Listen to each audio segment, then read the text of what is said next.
Hello and welcome to the second episode of Mole in Space, your Starfield podcast, and we are back with the release week. It is finally happening, well, at least if you are somebody who is paying a lot of money to get into the early access version of the game, that is, of course.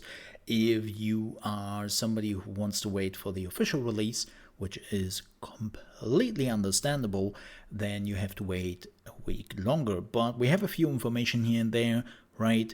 And we have some other stuff to talk about, like some news when the release time is, and some interviews from Gamescom, and just in general some stuff to talk about. As per usual, to make it very clear, there will be no information whatsoever on leaks.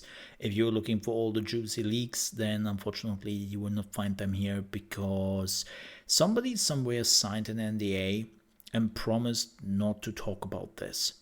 And Bethesda trusted them with an early review regarding that promise.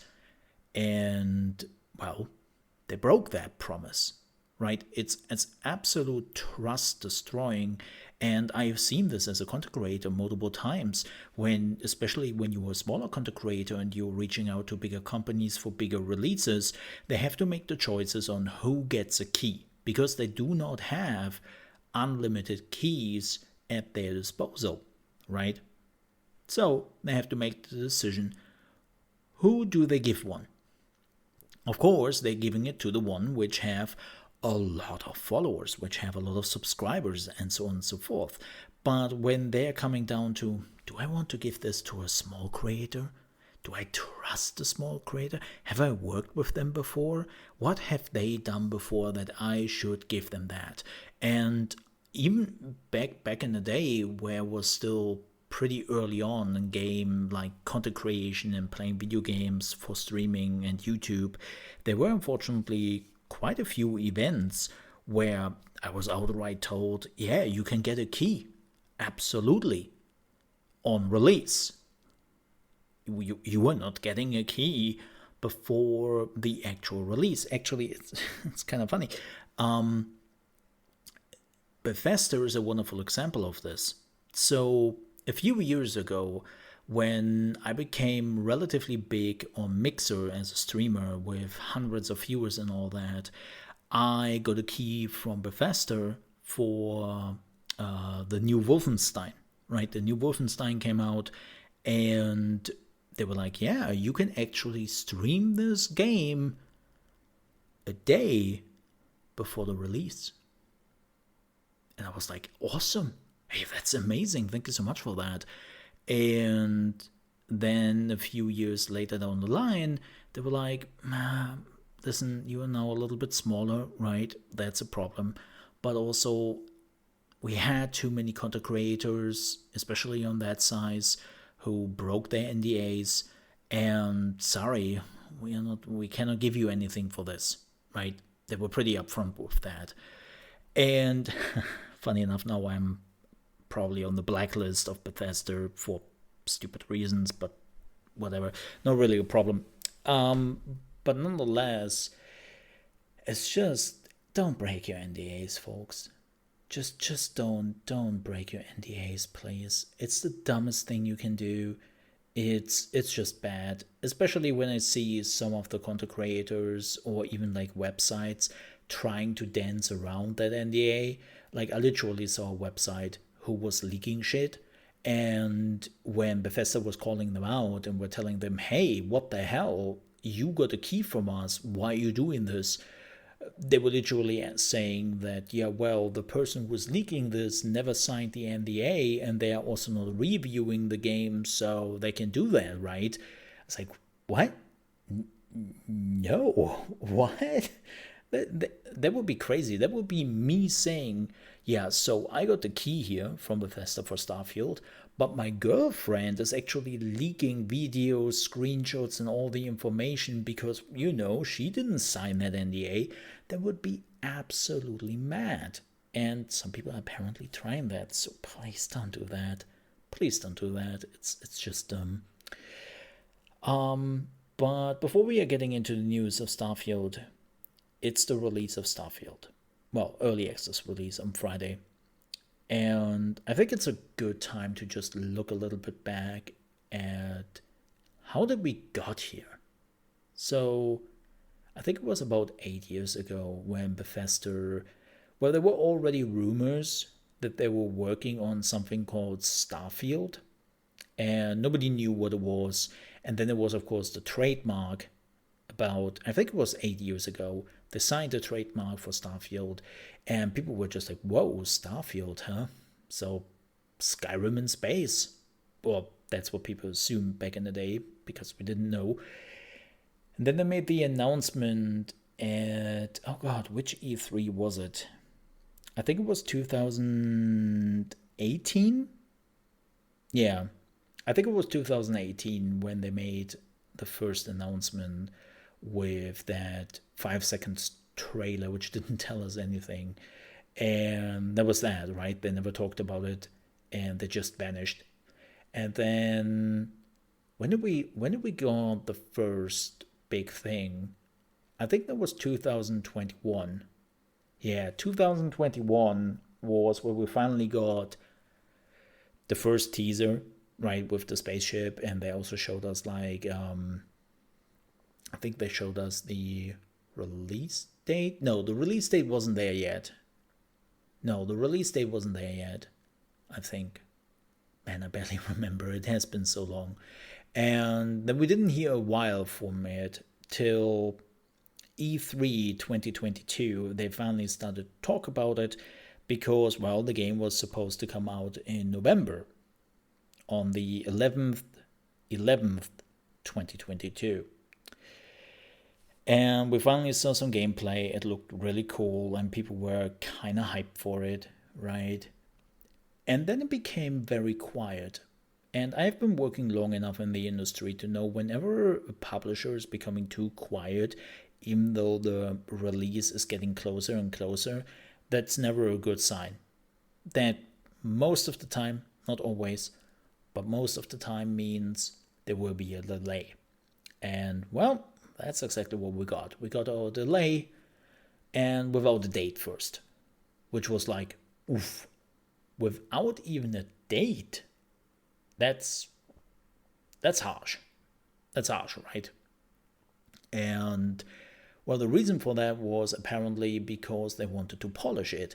And this is where it gets super interesting for me.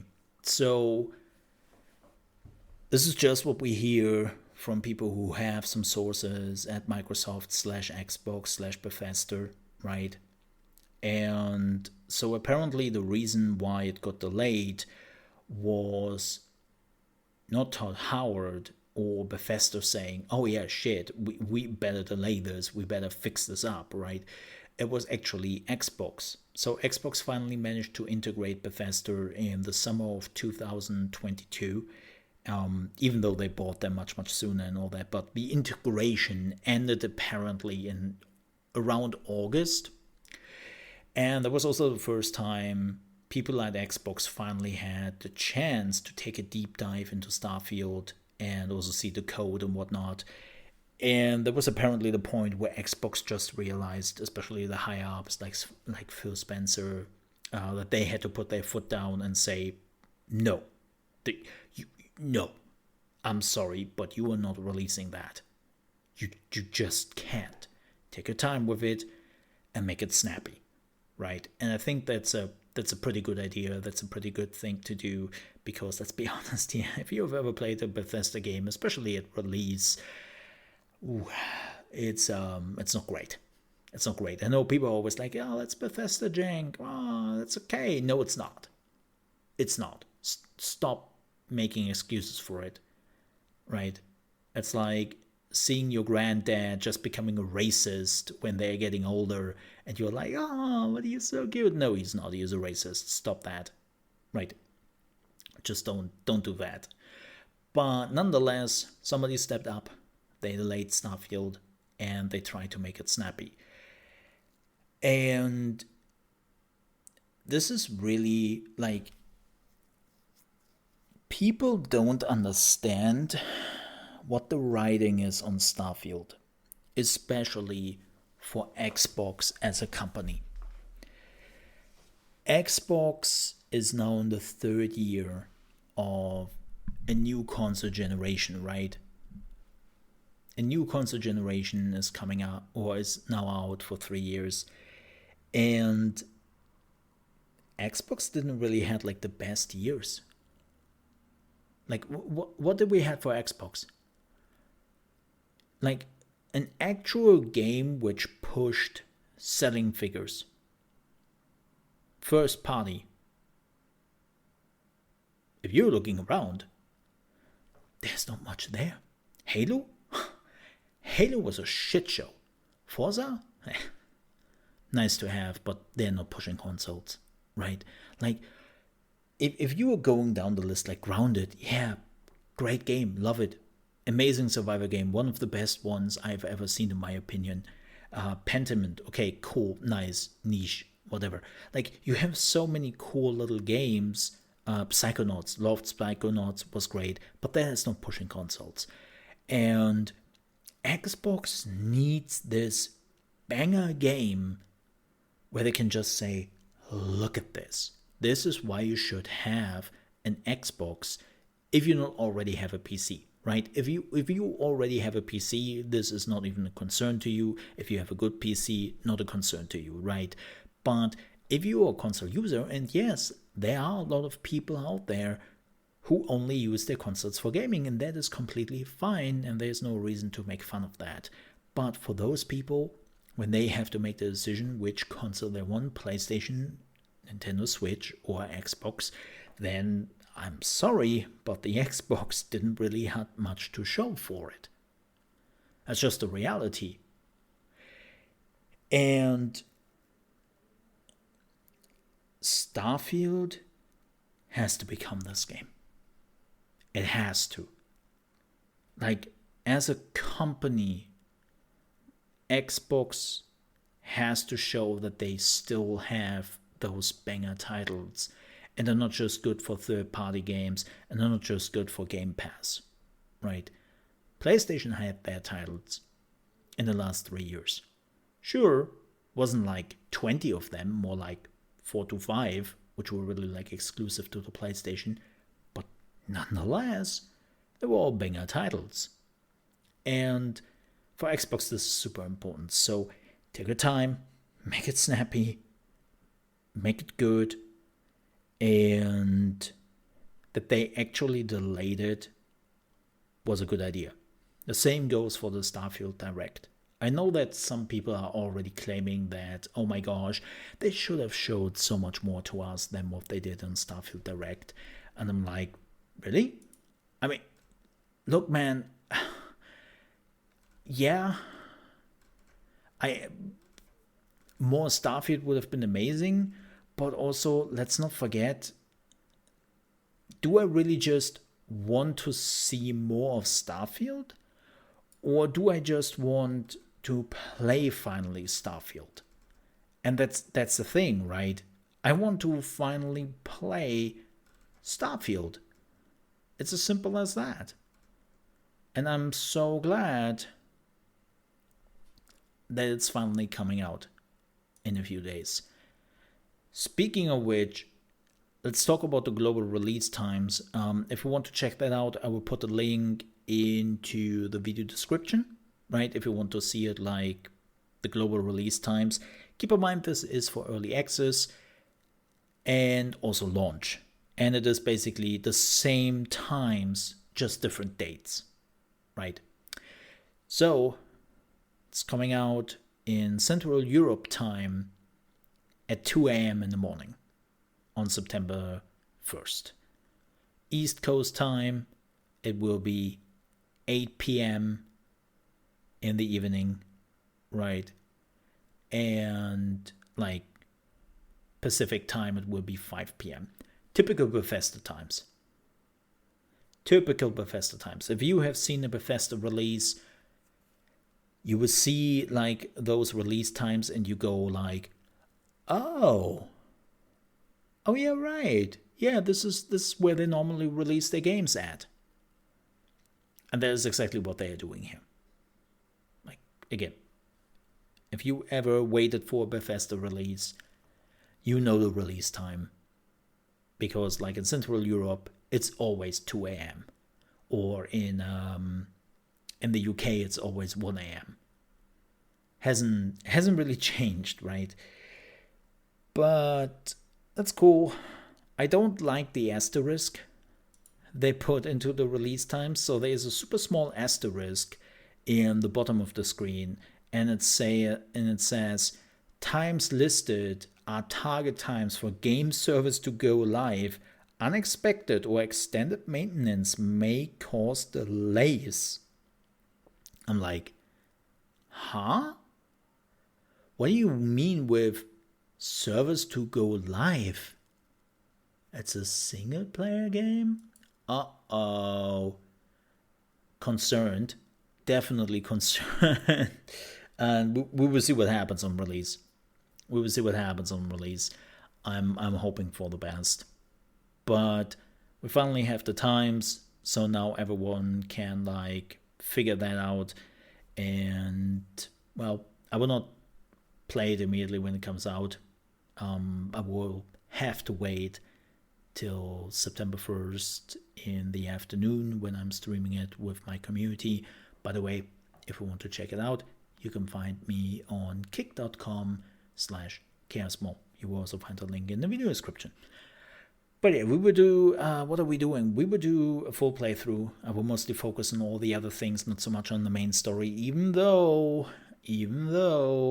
there are some interesting aspects we have to talk about in just a few minutes when it comes to the main story. But yeah, we'll mostly focus on that. I would do like a stabby, sneaking, evil build. We will see how that goes, right? But that's my plan, at least for now. By the way, let me know down below in the comments what you are planning for your first playthrough. If you already have something in your mind, what you want to do, maybe even where you want to go first. It's a bit tough to say that because we don't really know how far we can actually go in the world. So we will see about that. But let me know down below in the comments. But speaking about the main campaign and some new information.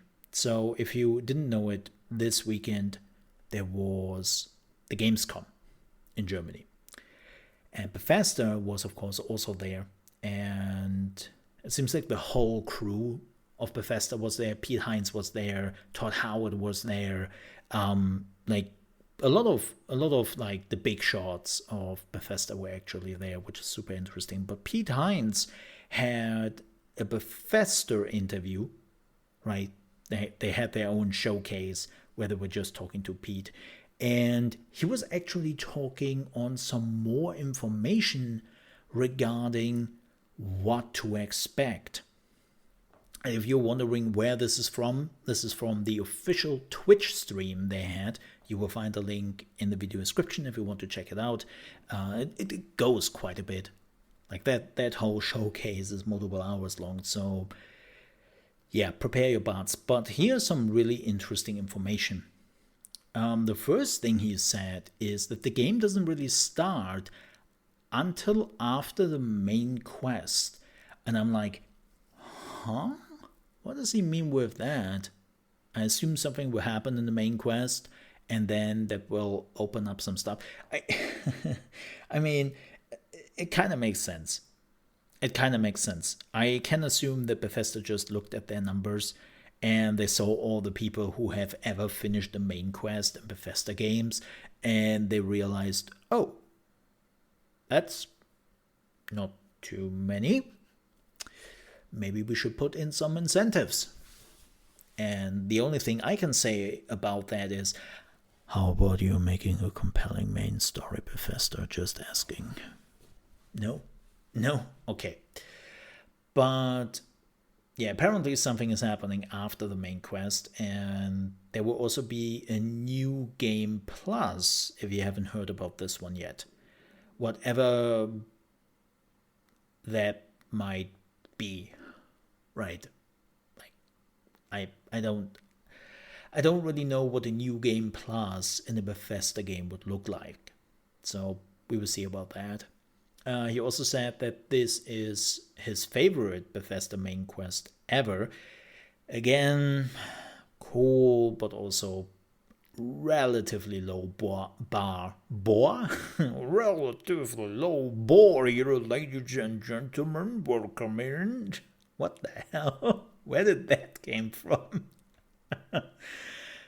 Relatively low bar for Bethesda games, right? Like the main stories were always a bit forgettable. Like when I'm thinking back on Bethesda games, most of the stuff I remember positively were my own stories I created through things happening in the game and not necessarily through the main story they told us. Sorry. But he also said that he once accidentally got sucked into the vacuum of space because he boarded an enemy ship and the pilot took off, which is like, whoops, that's unfortunate. Multiple passive POIs across the galaxy to find. An example he gave was a set of farms where the people give resources to the people of other planets. Modders will be able to create planets, and yes, the creation tools will be handed out to the modders after the release. This is very important. Modding tools will not be immediately be available to the modders. They have to wait a little bit longer. I kind of expect that we will see modding around Christmas. I think that would be like it depends. It depends on how far they are. Like other creator tools are already completely complete and they're just holding them back for marketing reasons, or do they actually have reasons why they do not release those, right? So we have to see about that. Certain companions will get annoyed if you do bad things, even companions who are really close to you. Yeah, this is what we already heard a little bit, that if you have a companion who doesn't like stealing and is a very righteous person, the moment you are starting to steal, the moment you are starting to murder innocents, that companion will be not very happy with you, and we will see how that exactly plays out. Lots of settlements with their own people in quest to find outside of the major cities. That makes sense. New Game Plus relates to the main story, so he couldn't say a word on it. Says it's different from most New Game Plus mechanic, and it's rather special. I mean, there have been rumors, and I mean rumors before the review versions did go out, way before that. Like the space magic, they kind of showed in the trailer that this might be like a New Game Plus mechanic, or the New Game Plus is just with a world without the main story, but with things happened after the main story. Like we have to see. We have to see. Like your guess is as good as mine if you are not looking at any leaks. He says that doesn't know if you can fly from planet to planet, as graph driving is much quicker, only takes a few seconds apparently, which makes sense. But yeah, I'm curious if you can fly from planet to planet. I assume so.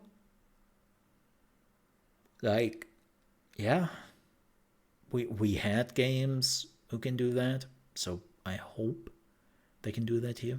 We'll see. Weapon mods combined with skills are really diverse.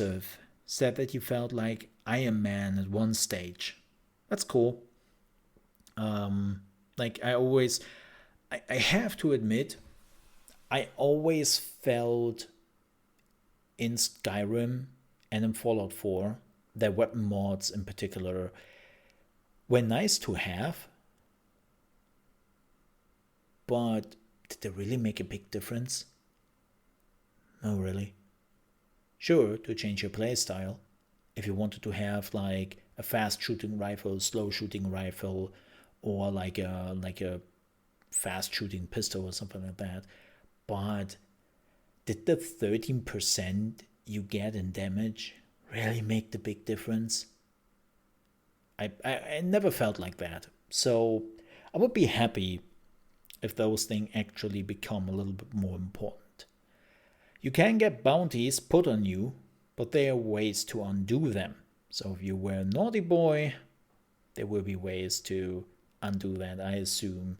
Paying a bribe, which we have seen so many times, or maybe do a mission, or just kill everyone who has seen you, right? So we'll see about that. You're saying that the Museum on New Atlantis explains the lore of the game, the colony war, what happened to Earth, etc. I think that's very important. If you want to see my newest video, which will be the full lore timeline of Starfield, keep an eye out on my Mole RP channel. It will release, well, actually in the next few days, definitely before the release. So keep an eye out for that. The next thing he's saying is that the boost pack skill is really important and fun. The adoring fan can become a robot? Whatever that is supposed to mean. I assume that if you were killing the adoring fan, as they hinted, he would come back as a robot and is haunting you. I don't really know what that means. There's an enormous amount of creatures. He has no clue how many there are in the game. Makes sense. I mean, that's how they can express themselves this time, right? Like, most of the human enemies, or I assume every human enemy, will look very much the same because of the spacesuits they're wearing, and there's only like a certain amount of weapons and all that. So if you really want to express yourself in, look at all those different creatures we also meet, because we are on alien worlds which are not Earth, it kind of makes sense that you are going all out for it, right? So I believe him. Also, he has no clue how long it would take to 100% the game. Says after 150 hours he isn't even slightly close. Yeah, makes sense. I mean, it's a Bethesda game. Let's be real here. If there's one thing you can say about the Bethesda games, they never became smaller, right? They never became smaller over the years. What else do we have? Oh yeah, mission boards can ask you to build outposts on planets, which is kind of cool. Like I'm hoping that the whole outpost thing will just work out for Starfield. Like, the way on how you are handling building in Fallout 4 is such a churn. It's bad. Even with mods, it's still bad. It doesn't feel good. And I'm just hoping this one will be so much better. He then gave a hilarious example where the mission board gave him a quest to take 2 people across to a different planet, like a space taxi. After 5 hours, he found the 2 people still on board his ship and realized he had completely forgotten to take them to their destination. So the passenger were probably like, "What are you doing? We are fighting for our lives here. But I just want to go home." I mean, it's a typical Bethesda example, right? That you're doing something which is rather unexpected, or you do get somewhere where you wanted to do something specific and then something completely different happened and you don't even know what you want to do anymore. There will be, of course, a lot of Easter eggs across the game. He thinks, and he made that very clear, there is no level cap. That's a big one. No level cap. I mean, I get it. It kind of doesn't matter. Because, yes, you can unlock a skill, right? But if you want to get the better skills, the higher ranks, you have to do shit in the game. You have to do some crazy stuff. So a level cap wouldn't really do much. Like, how many do we have an official number? I don't think we have an official number on how many skills there are. But let's say there will be, 60 skills. I'm, by the way, making completely up the number. But let's say there are 60 skills in the level and you can reach level 60, then you could learn them anyways, right? I wonder if a level cap is giving you more than just a skill point, though. I'm curious about that. Starter guides are coming out according to the interviewer, but no clue when. And people on PC who have played the game early have said performance is smooth. I mean, we have already seen that in some of the tweets that they said, hey, like this game, like, this is actually pretty good, right? It runs well, and they haven't really encountered a lot of bugs yet. So let's just hope for that is true. But that's all the infos we have.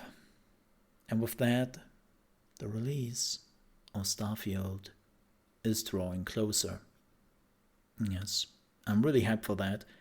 Oh God, there's so much to do. There's so much to do. There's so much happening. It's crazy. Like this game will be one of the biggest games ever, or will be another Cyberpunk. There's nothing in between. Like, if you were going to social media, you're not missing out anything. It's already this stupid perpetual war of like some console warriors who have to defend their game, who have to make like bad rumors up on the game, or everything you see from leaks is just being cranked up to 11 how bad it is. Like, I mean, we talked about this last week, right? With the main menu discussion. How can you have a discussion about how good or bad a game is when you see the main menu? I just, like, does it work? Does it give me all the information I need?